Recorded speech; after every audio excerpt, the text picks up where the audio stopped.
Today is Thursday, May 12th, 2016, and this is the beginning of an interview with Mr. Mervin Rose at his residence here in Port Clinton, Ohio. My name is Julie Miley, Manuscripts Assistant at the Hayes Presidential Library and Museums, and I will be conducting this interview. Okay, Mr. Rose, can you tell me what war you served in, what branch of the military, and the years that you served? Okay, repeat that again. Just the war you served in, the time frame, and the branch of military. Okay, I was in the 394 Signal Company Aviation. I was a staff sergeant, and our company served as a service company with teletype television or telephone and radio to bomber and fighter groups from our headquarters. Okay. This was in World War II, and we were stationed first in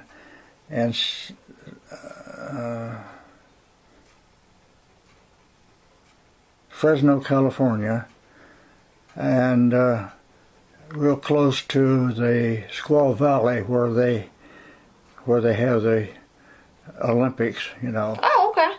In fact, we were up there on a bivouac for 2 weeks, and while there we were quarantined with spinal meningitis, and there was 2 or 3 boys that died while we were there with that.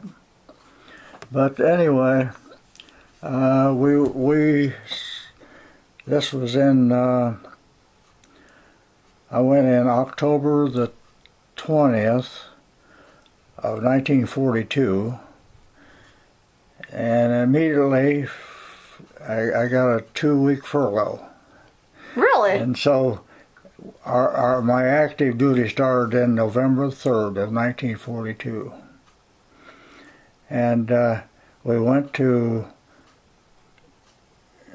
Miami Beach, Florida for basic training, and from there went to Fresno, California, and we joined this company. It was reactivated because the first one was wiped out in Africa. Really? 394 Signal Company Aviation. I was the 5th person to be in this company again. I had a PFC rating, so I was the first non-com. Really? Yeah. So we took a aptitude test, and after we had about 1,500 people that went through our company, and they hand-picked people that they wanted for this particular job. Mm-hmm. And we turned out to be 140 out of 1,500. Wow. So they were all pretty smart and had good grades and so on in their preliminaries. Mm-hmm. So let's see. Now, what do you want to know? Oh, I can keep asking questions. Okay. Were you drafted or did you enlist? Oh, I was drafted. Okay, and where were you living at the time? Rising Sun, Ohio. Okay. It was kind of interesting to how that happened too. My wife and I were in Fostoria and to a movie on a Sunday, this December the 6th of 1942. And on the way home to Rising Sun, we heard a radio broadcast that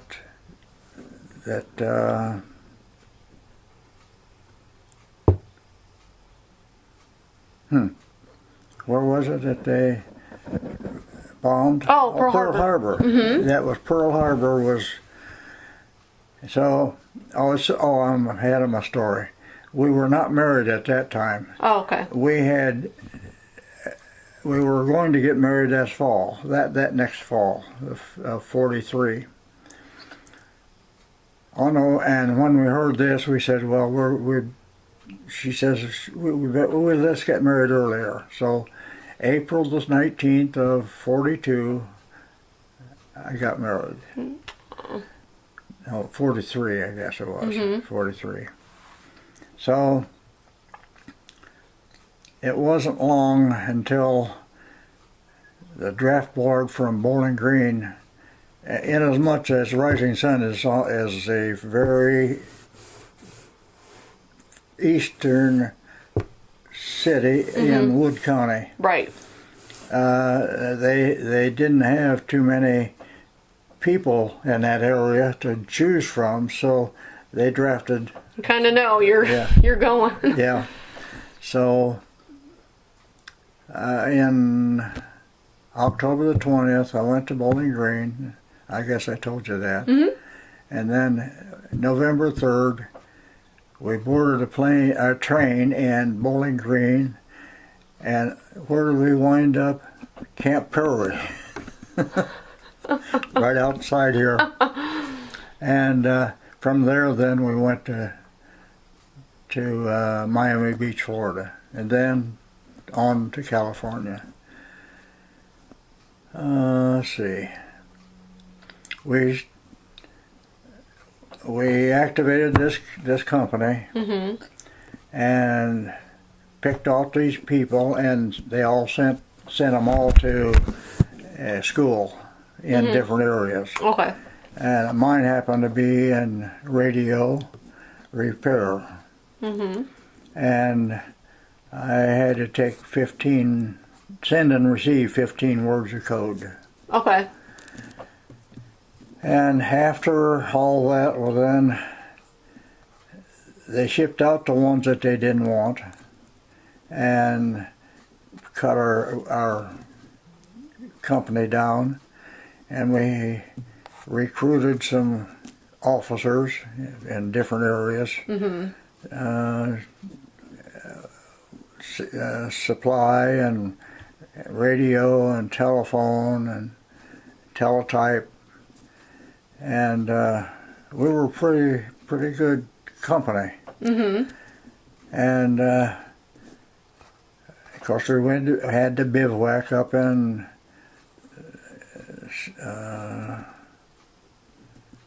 Squaw Valley, and awaiting our orders.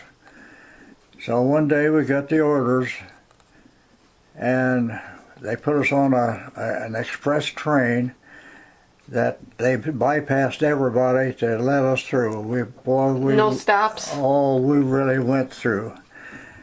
We went, the closest we came to Fostoria was Cary, which is south of Cary, Fostoria.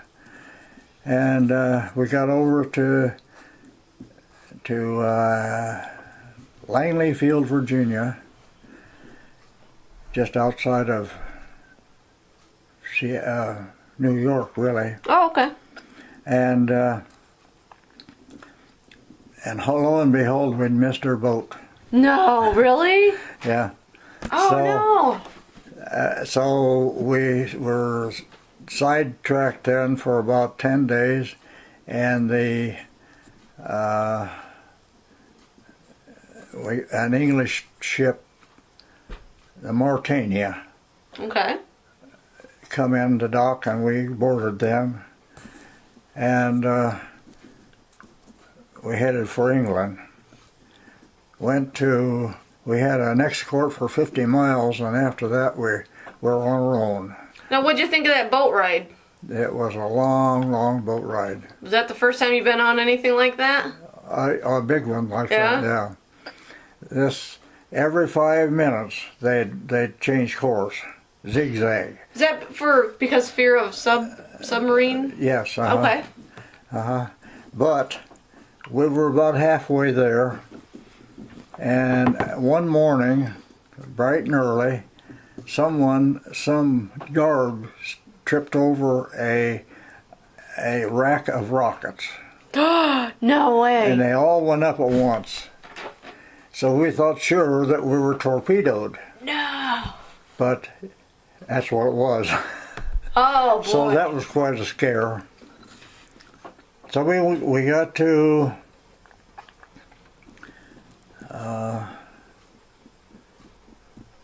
the island that's to the west of England. What's the name of it? It's an Irish place. It's Well, it's Wales? Ireland. Ireland? Okay, we went to Ireland, and then they put us on a train and we went to the other side, and then we got on another boat and went over to the west side of England, and put us on a train, and where do you think we found? We were inside of the Ascot racetrack at Windsor Castle. Really? Yeah, that's where we were. Yeah, and we set up camp there and was there for a while. This was in. Excuse me. Ascot racetrack. Okay. And that's just outside of Windsor Castle. Okay. And when the flag is up, the Queen is there. When it's down, she isn't. Oh. She has 2 or 3 big mansions, I guess. Huh. I didn't know that. Huh. So now where are we? I guess what did you do while you were there in England? Well, twice we went to the White Cliffs of Dover. Wow. And got in the water there and tested our equipment and so on. What kind of equipment did you have? Well, we had barges that the front of drops down, so you can get off into the water. Kind of like when they did the invasions. That's what we did. Right. Yeah. Okay. And we had a Jeep that had, and we had to put cosmoline all around the electrical parts. Now, what's cosmoline? It's a heavy grease that looks like Vaseline. Okay. And you have to coat the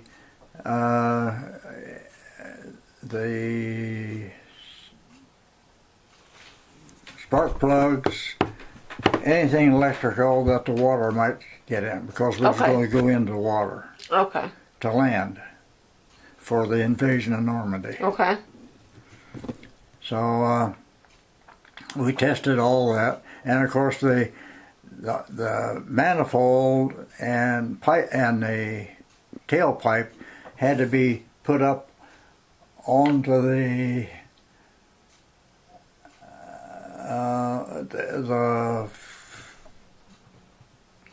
windshield of this Jeep. And we had radio equipment in the back, transmitter and receiver and so on, antenna and so on. So we, for 6 months, that's all we did was test equipment. In fact, one time the radio officer took some code operators down in England, and we communicated. Oh. And I had all the maintenance boys. I had 15 people. Okay. And in order to contact whatever you want to, you have to design a different antennas. Oh. Some from a whip antenna to a rhombic, which is a set out like a diamond and face it toward who you're going to try to get. It reaches further, you know, Okay. than a whip antenna. Okay. There's a skip distance in it from any antenna. Okay. There's where it's placed. The ground waves will go so far, then there's a skip, and so then from there on you have to use a different antenna to beam up to the ionosphere of the Oh my. Layer of the sky, Okay. and then it hits that, and then it drops down, and from where it hits the second time to where it drops off is at the skip distance. So it kind of completes that circuit almost. Well, it hits back and it bounces goes back. up and down. Right. Yeah. Okay. So let's see, where are we? Now, while you guys were doing all this training, did you know what it was for? Did you know you Oh, were yes. going to be invading Normandy? Oh yes, oh yeah. Okay. I didn't know if maybe they told you like maybe a week before. Oh no, no. We knew what was going on, Okay. and let's see. I didn't know exactly when though, Okay. but on the 6th of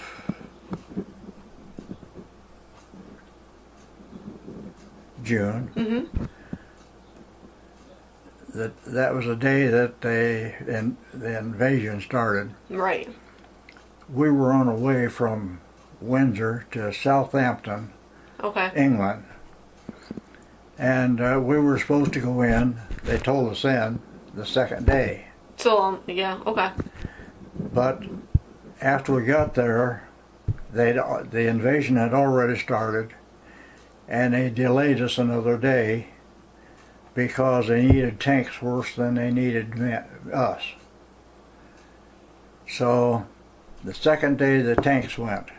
The third, then that night we went out to and was in the English Channel in the rain, waiting to debark. Okay. And so before morning, before daylight, we moved up, and about daylight we went in on the invasion. That was the third day. Do you remember what that felt like? What? Do you remember what that felt like? Was it scary? Did you, I mean, is it something you had no idea what was going to happen. It was nerve-wracking. It's a good word for it. Yeah. So the third day we went in Normandy, or in the invasion, and we was on an English ship. So the officer was in a PT boat, similar to what they have right up here at this ship yard right up there. There's one sitting up there. Anyway, he was guiding, telling them all what to do, because this was English ship we was on, and this captain hit a sandbar, and it was of course he thought he was on close shore. So he dropped the gate, and a command car with some officers in it went down, and they went blue, blue, blue, blue. So we had to rescue them out. Oh no! And this officer then in the PT boat says, Captain, I want you to back out. And I says, next time I want you to really hit the shore. And so the next time we did, and when we went off in a Jeep, my buddy was driving. It was Ralph Hauntz from Kansas, and he was my second-hand man. And we went off, and we were in water up to about here.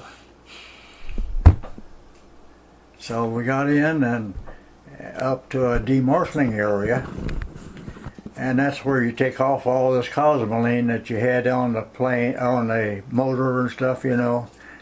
You take that off.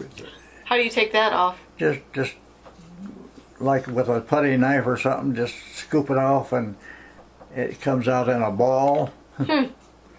So anyway, while we were up there, and see, our company had, it was Detachment A, and we had two 2.5-ton trucks with men on the back, and our Jeep, and we went to this army.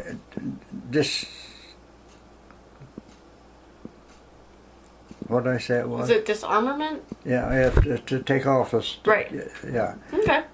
And a sniper was in a hedgerow, shot at us, and it just so happened that one of our fellows was close to a turret that has a machine gun, and he swung that around and shot him. Picked him up. Oh Yeah. my gosh.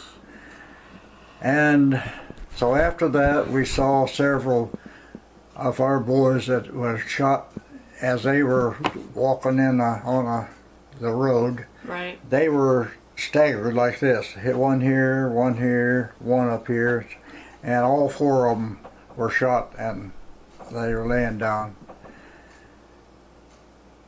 There was a stack of Army boys, and then there was a stack of German boys. About 8 high, and they were like this. So, let's see. So we went to this demarshaling area, and from there we went to our first campsite. It was about 10 miles inland from the beach. Okay. And we dug our fire hole. So we stayed in those a few days. Really? Until our detachment for the kitchen arrived. And while we were there, we were eating C rations and K rations. And in order to, we had a power supply for our transmitter, and we buried the head of the tailpipe so to muffle the sound. Oh. It would be pretty loud, you know. Right.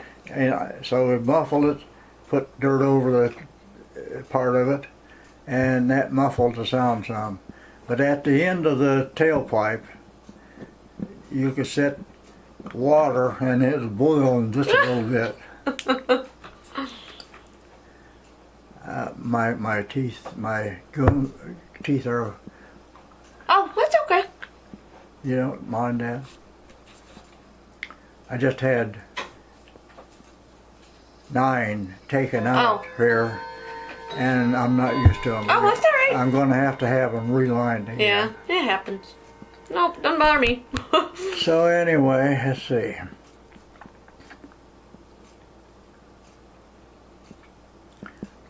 And we would set up tents and so on for our detachment. And then the B detachment from the company would come in, and we would go kind of like hip hop to Paris. Oh, okay. But we stayed at Versailles, which is outside of Paris. That's that's where all the French government was. Okay. At Versailles. And I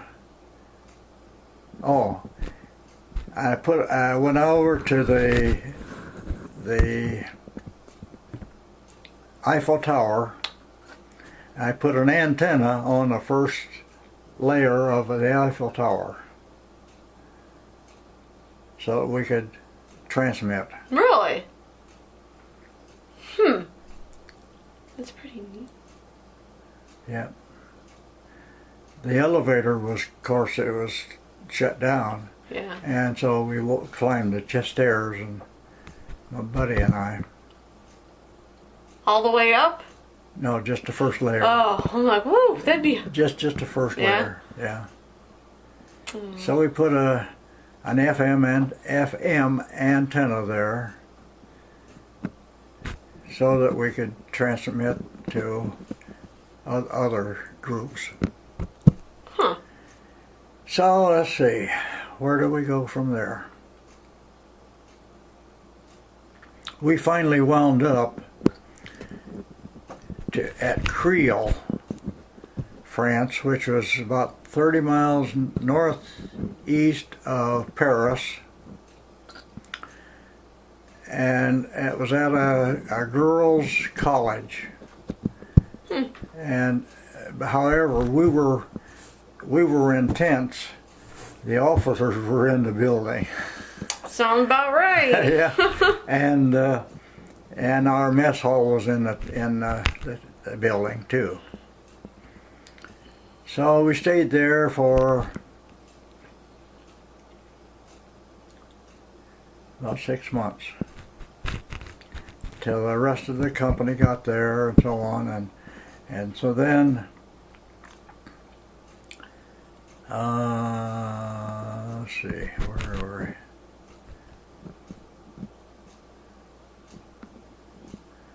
I'm just a little bit ahead of my story, I think. You're all right.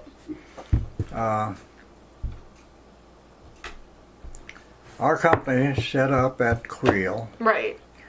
And there was a plateau up about probably 200 foot higher than this school was. The school was here, and our company set up down in what would have been the playgrounds, I suppose. Yeah. But we put our antennas and stuff up. We went up this road up to a plateau, and there was people living there. But we set up our radio antennas, and then we remoted them down to the down below to the message center. And we were there quite a while. We were there about 6 months, I would say. And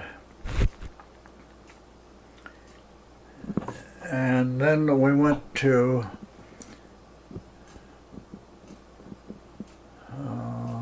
in Germany, Frankfurt. Okay. Okay, we went to Frankfurt and we sat there for a while. Then we finally wound up at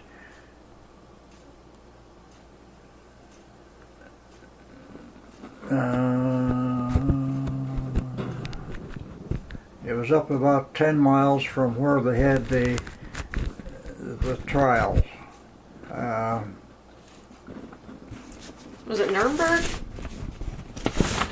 Nuremberg.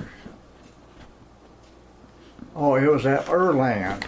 Okay. Erlangen, Germany, which was clear over to the east coast of Germany. Okay. And up about halfway in Germany. Okay.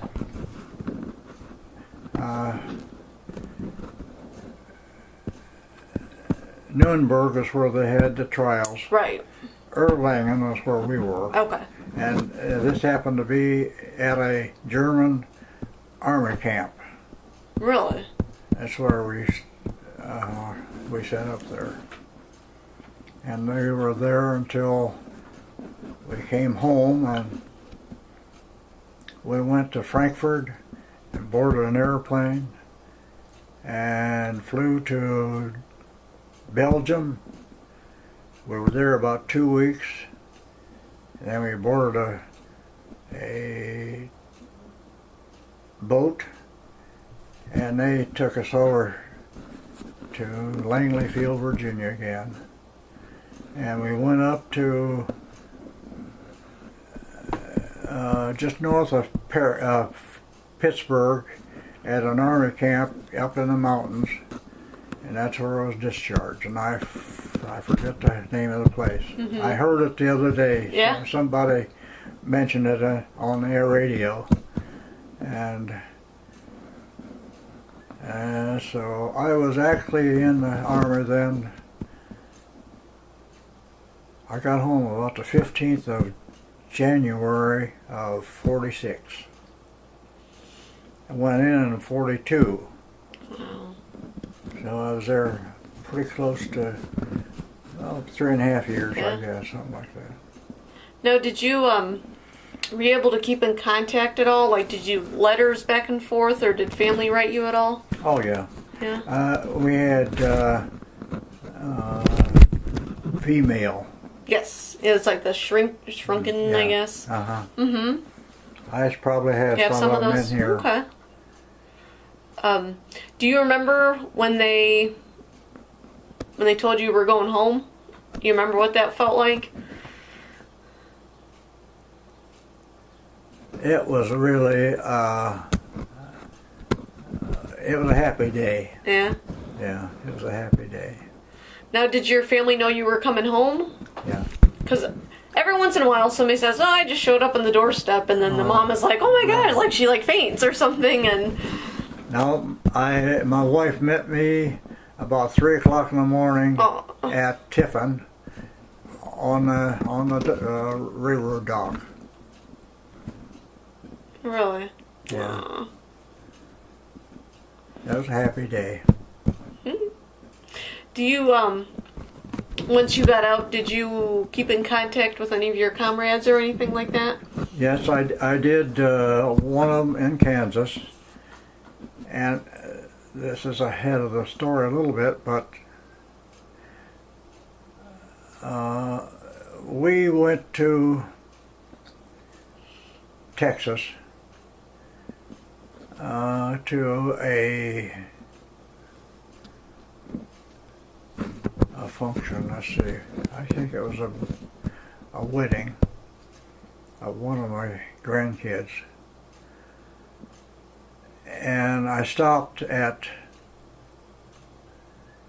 his town, which was Hutchinson, Kansas. Now, this happens to be, this is in like June of a year. Okay. He had died in January, just before that. Oh. I was hoping to see him. Goodness. I talked to him on the phone several times, Right. you know, and then we had a fella from in Tennessee, the name of Kilmer, something like that. Anyway, I was in communication with him too. But and then there was a boy from Wayne, Ohio, that I went in with Okay. in those early years, and I was with him. I was in communication with him and also there's another one, Emerson Parsons. They were the two of the first ones that went in with me, and I saw those several times until they both passed away. So I'm the only one. Yeah. They're getting fewer and fewer. Yep. Did you join the VFW or American Legion when you got back? Oh, Anything both like of that? them. Yeah. Did you? Yeah. Mm-hmm. Okay. In fact, I still belong to the VFW. Do you? Yeah. So when you got home, what did you do? Did you go to school? Did you go back to work? Went back to work. Did you? Now, where'd you work at? My dad and I had a barber shop in Fostoria. Really? And I was there, let's see, it was a Saturday morning when I got home. He wanted me to come back to work on Saturday. I said, no, I'm going to wait. So I went back on Monday. Oh my God. And we had an apartment up above the barber shop. And I just now, I think I have a payment of $200 coming to me from my stepson-in-law, and he'll own the building. So he's been buying us $200 a month for, and it's almost paid for. Wow. It's 109 West North Street, Fostoria. And he happens to be the auditor of Fostoria. Oh. Well then. Yeah. Okay. I guess looking back at your experience, if you had to do it again, would you do that again? Would you? Well, if you're drafted, you don't have a choice. But or in seeing that, do you believe it was a necessary war? That we fought. I feel as though I did my part. Mm-hmm. But sometimes when I see all the crime and destruction and stuff that goes on in the United States, sometimes I feel as though that was it all worth it or not? To go to fight for the country and then you have to see this going on. Yeah, because the majority of people have no idea what it was like. Mm-hmm. And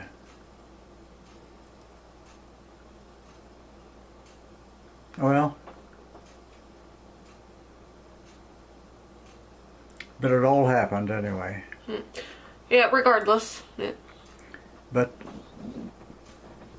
majority of people don't really have any idea what it was all about. Mm-hmm. And they don't care in a lot of cases. Mm-hmm.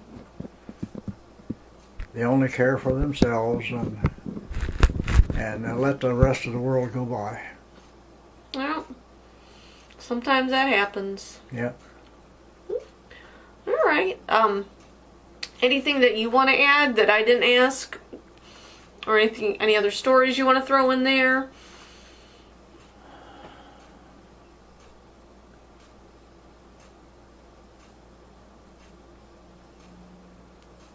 Let's see, I don't know where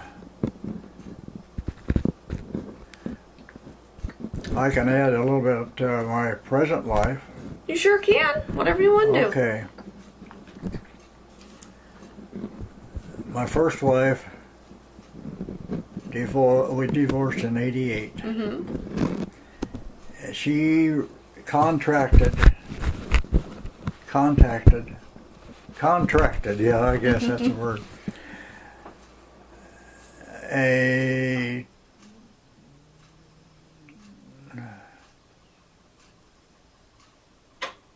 From a mosquito bite. Oh.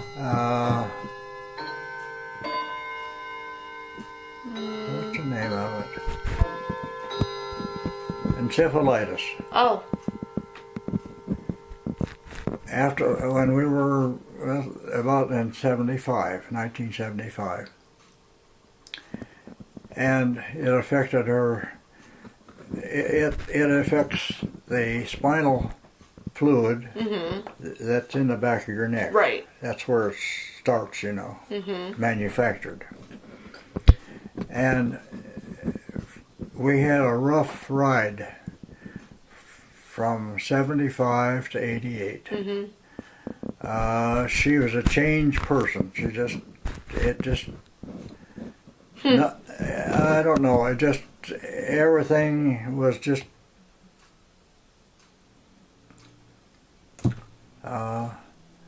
trouble. It was trouble. Right. One place and another, one thing and another. We lived in Fostoria. We built a house in West Haven Drive. She wasn't happy. She was paranoid, afraid, thinking that neighbors were looking in there. So all the drapes are closed and everything, you know. If we went any place on a trip or something, it would have to be at night with the lights out in the car so that nobody would know that we were leaving. Now that's pretty bad. Yeah, that's a big change for everybody. Oh yeah. Aww. But we managed until 1988. Yeah. And I was working I was office manager of Dickin Manufacturing in Arcadia at the time. And if I was a little bit late, like I had being an office manager, I was there till 5 o'clock, where the rest of the company, the foundry and the machine shop and everything, they closed at 4. Right. And I'd get a call that somebody needed a water pump or a cap for a well that we made. Sure. And could you run it over to Finley and put it in the UPS? Well, Office manager, you gotta do it. yeah, I was in charge of sales, and that's part of what you know. And I had a good job. In fact, that's where I got my pension. Wonder all that. So if you see a cap on a well, and it has anything to do with Dickin Manufacturing, Yeah. that's where I was working. All right. So, and there happened to be, there's one out, where did I see it?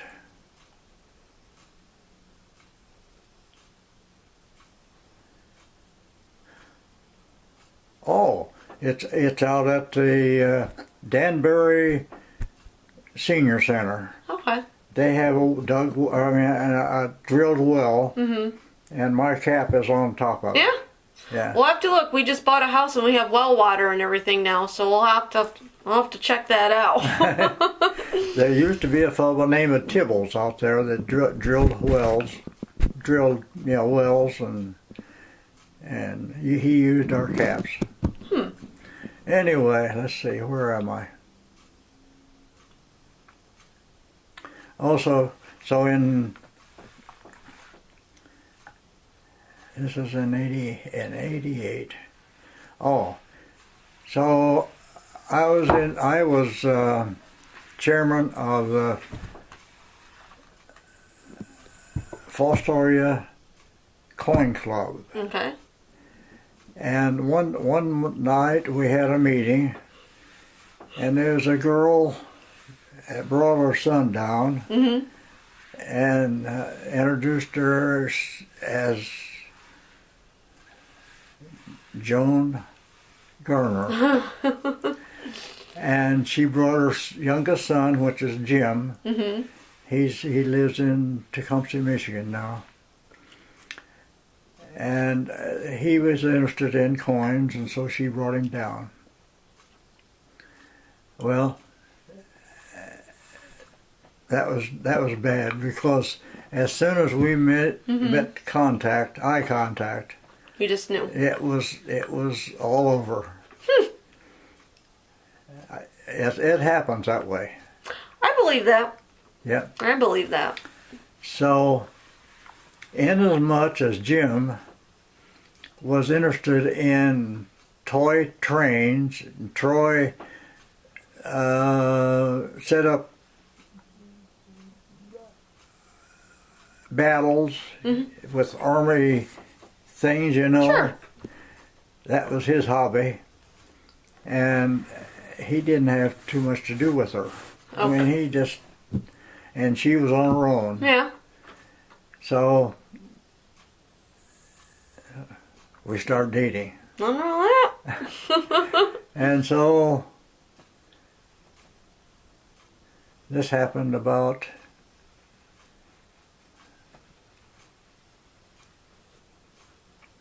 let's see, we moved here in '88 from Findlay. Must have been '85 or '86. Okay. So, we saw each other for about 2 or 3 years. In the meantime, I had moved out of the house and moved to Findlay.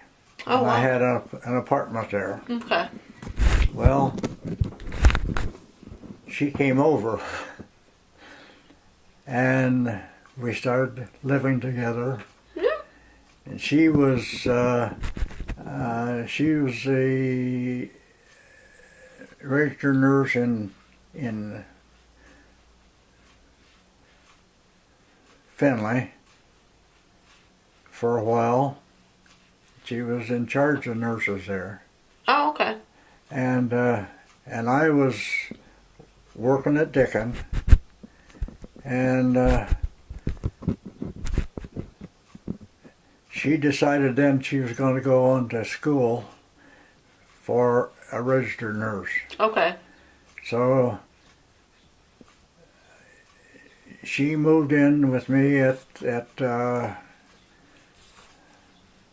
I forget the name of the town, it was Findlay anyway.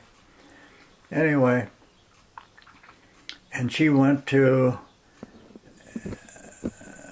a branch of Bowling Green University Oh, okay. to get her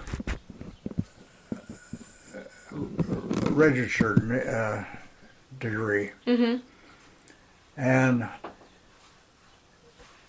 while there, she was studying at the Bowling Green Mm-hmm. and at the branch in Findlay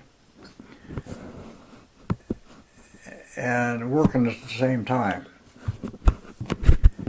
So I did all the washing, ironing, keeping her hats. Oh yeah, nice and starched and. Starched and such. And she said later, if it hadn't been for me doing all that, she could not have survived the work. Right. And the college and at the work same in time. school is tough. Mm-hmm. So we moved up here in '88, and after divorced, Mm-hmm. and then we got married. Aww. That's nice. She's pretty.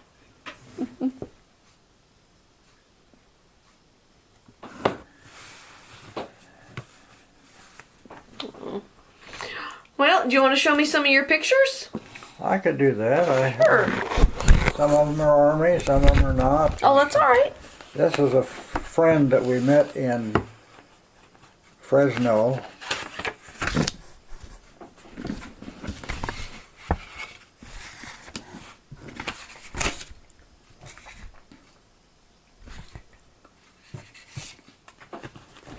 Oh, gee, I don't know this. Okay, this is our company right here.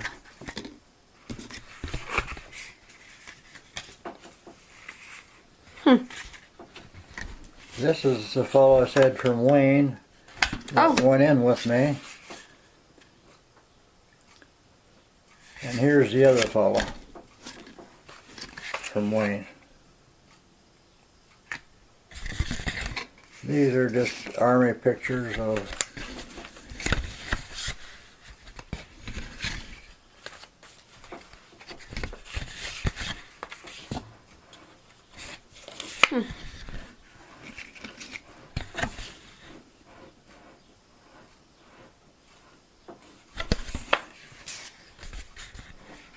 This is some of our company.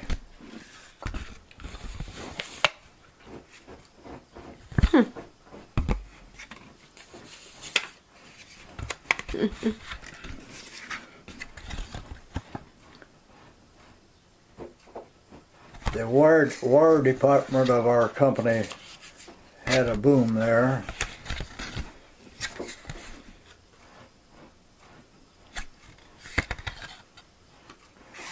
There's the Jeep that we went in the water with. Oh, Lord.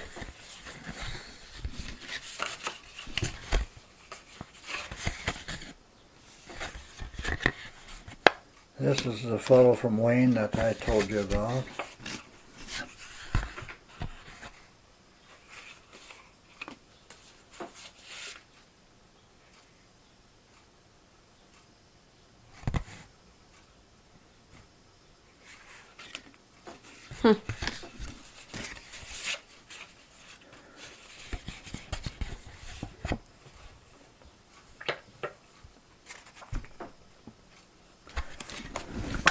This is some of our company, and this is at Squaw Valley. We had to go up there for, I told you, 2 weeks, you know. Oh, right. And this is a mountain stream, and that's what we had to shave in and wash in and everything. It was just above freezing, I think.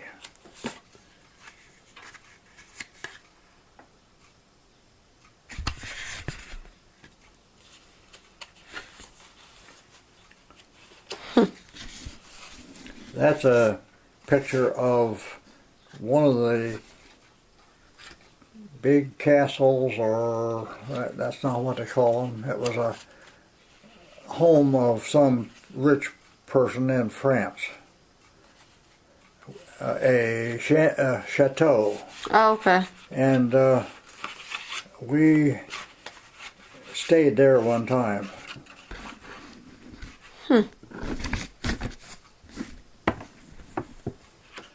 There's that's in France, I guess. Oh, that is. Yeah.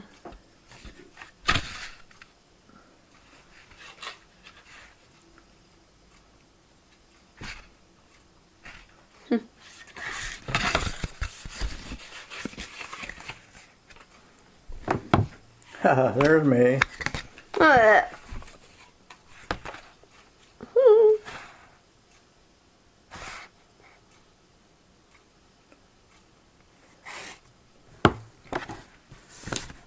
This was in Germany.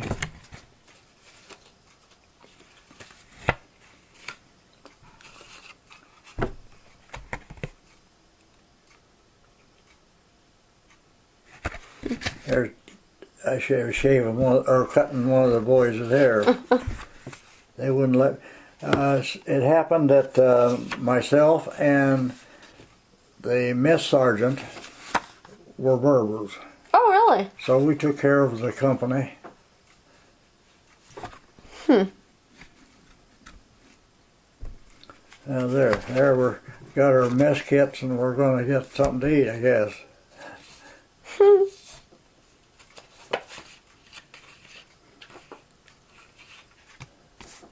There's me on Miami Beach.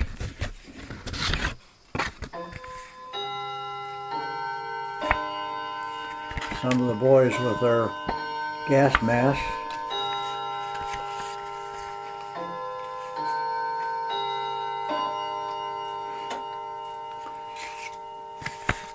Looking out the window at Miami Beach, Florida, while we're there.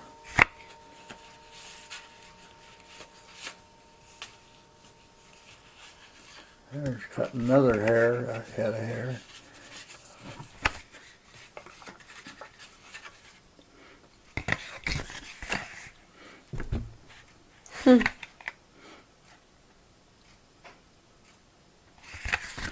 there.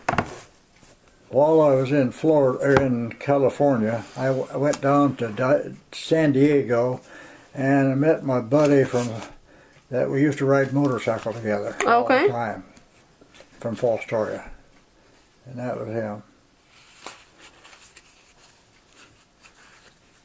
In fact, I see him about once a month. I cut his hair here at Fostoria.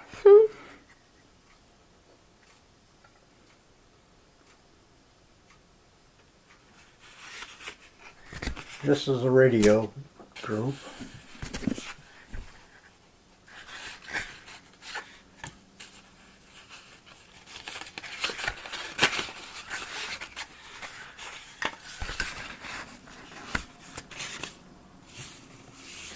(1942), Miami Beach.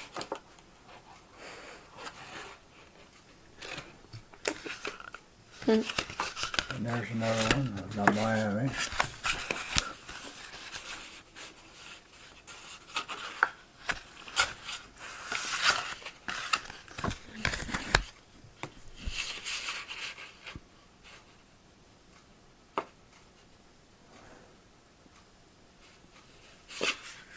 I don't know who they are. This is the fellow from Tennessee and his wife. My wife and his wife came down to Florida to see us for a couple days while we were down there.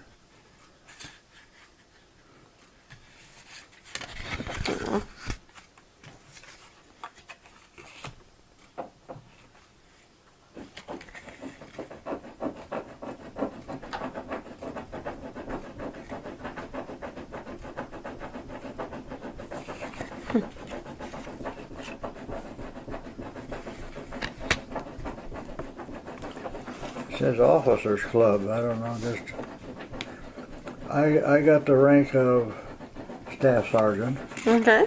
I did Tech Sergeant work. Mm-hmm. That, but it so happened in the Army, whenever there's a company developed,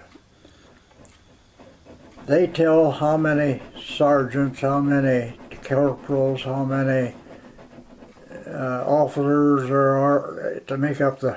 Right. And it so happened that I was supposed to be a tech sergeant, but we had 5 master sergeants that were on temporary duty with our company. So that took up the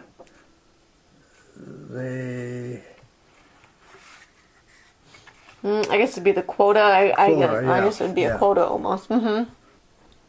Oh. That's in Paris. Wow. I think in the background, Cleopatra's Needle is there. Oh, okay. In one of these anyway, I think that's it. Wow. And if you look at Cleopatra's Needle, if you stand right there and look down, you look right through the Eiffel Tower, and the road is as straight as you can see, as far as you can see, right from there. I didn't know that. If you look the other way, is Cleopatra's Needle. And then that's in Paris, of course.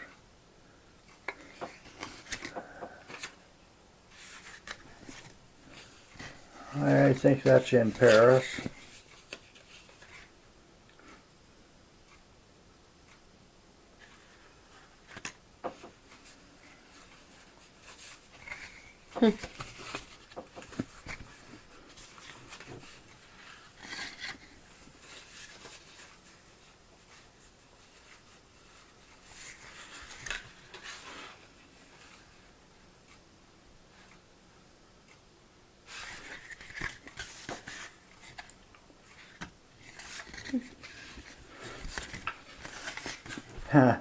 There's Hoss.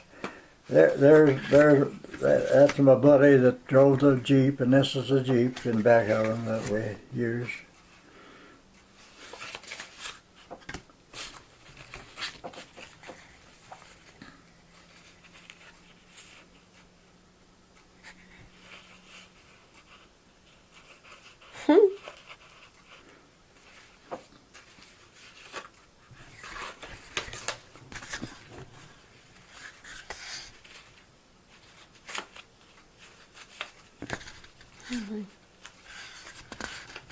Some of these are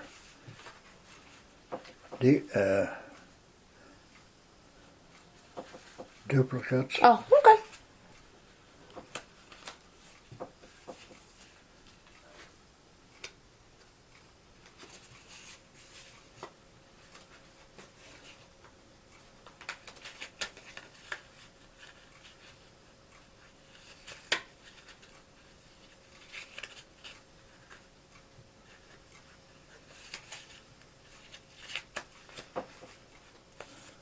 I don't know.